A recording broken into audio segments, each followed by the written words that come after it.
Red Roost crunch time. David King, you want to take a look at Essendon playing tomorrow night and their slow speed. Yeah, just want to have a look at why this, I think, is a split system. It helps you defend in terms of your defensive numbers, points against, because you slow the game down and there's less time on the clock effectively. You're taking, since round 4, they've taken 101 marks a game, which is the second most in the competition. It's lateral, it's backwards, it's not threatening as such. So it doesn't allow you to score. I know it allows you to defend, but it's breaking the game's components into two. So here they are winning a fast turnover. So they should be able to go back at Richmond here at speed.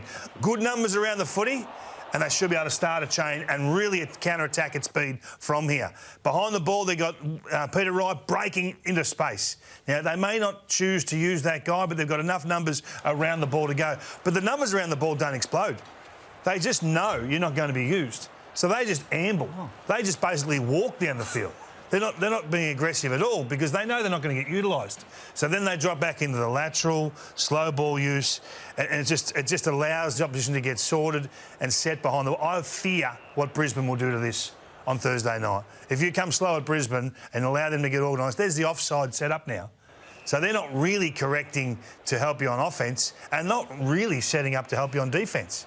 So when you turn the ball over, and we know this one goes way back down the other end for a goal to the Tigers, but I'm just worried what you're actually developing here. Is this what they want to be, or is this just through the development phase? Because we don't really know. We can't really absolutely say that this is what they want to be in 18 months. I know they've been whacked hard with injuries, particularly after last weekend, so we probably won't see the real Essendon again for a little while.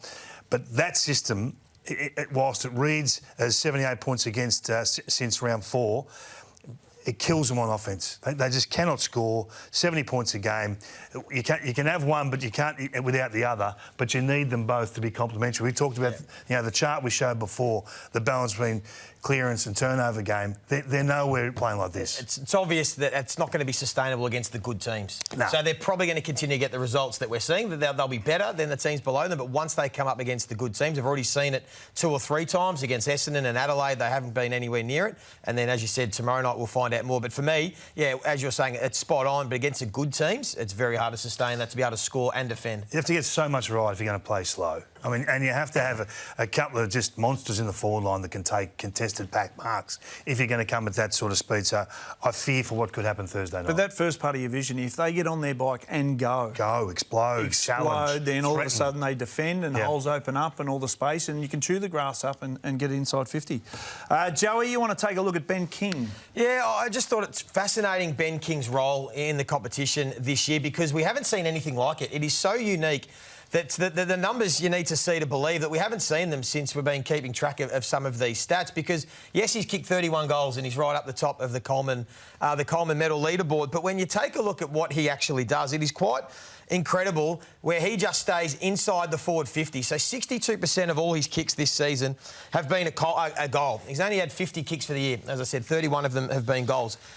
Almost 90% of his disposals have been inside forward 50. So he's only had 75 disposals in these 10 games. 67 of them have been inside 50. So he's only had 8 possessions or disposals for the season outside the forward 50. Yeah, which is incredible. That's less than 1 a game. Outside the forward 50. We haven't seen anything like it in the modern game. And then, as we touched on before, of all of his kicks, nearly all of them have been shots at goal. So he's doing nothing else outside of really having shots at goal to go. So if you seriously take away his shots at goal, he averages 2.8 disposals, 1.3 score involvements and 0.7 score assists. He's had 7 score assists. So those are the kicks that haven't gone to for goal, have gone as a score assist. It's really unique. But I think what else is happening by virtue of the way that he plays is, I think it's almost an unintended consequence. He's limiting the influence of the opposition's best defenders that play on him. So I'll get to the numbers, Mo, but this is an example from the weekend. So Callum Wilkie, we know, is one of the best defenders in the competition. He's craving the opportunity to go and intercept and go and help out the team defence.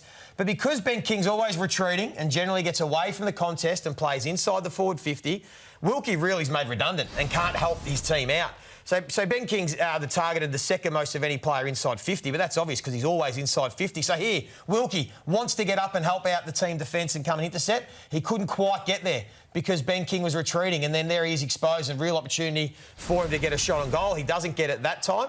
But you get one more look at it again where Wilkie, he wants to try and help out. You've got to do the right thing. And then this is where Ben King does take advantage. When his opponent does get caught up either in a contest or up the ground, he's the best at being able to find pockets of space inside the forward 50. And even in a game where he's hardly been sighted, he ends up with 2 or 3 goals. So if you take a look at his last 5 opponents, so these are his opponents' season average declines in their games. So Tom McCartan in round 7, average intercepts. He averages 6 a game, and he only had 3 against the Gold Coast Suns. Jack Payne, he averages almost 6.5 intercepts. He only had a couple. Rory Lobb, the same. All of the key defenders in the comp are getting less disposals and less intercepts when they're playing on Ben King.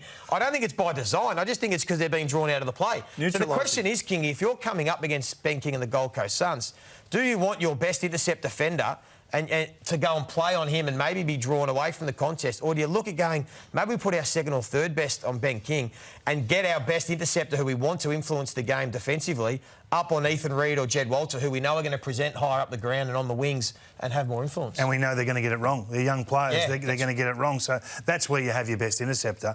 And we've seen teams do it. I mean, I think Frampton and Moore do it really well. Yeah. Darcy Moore doesn't play on the best now, but he's there all the time, Yeah. rolling back and assisting. So it's a balance. I guess that's the Wiedering discussion that we had last week. I'd rather see that player at centre-half back And feeding Lewis Young back. play on Just the lesser ranked defender deep because they can't influence. Great vision. It's a really good topic, though, isn't it? Yeah. It's the old traditional full forward. Literally the old school full forward out of the square. I'm actually shocked because you said when he doesn't have the ball, he had not having a shot on goal.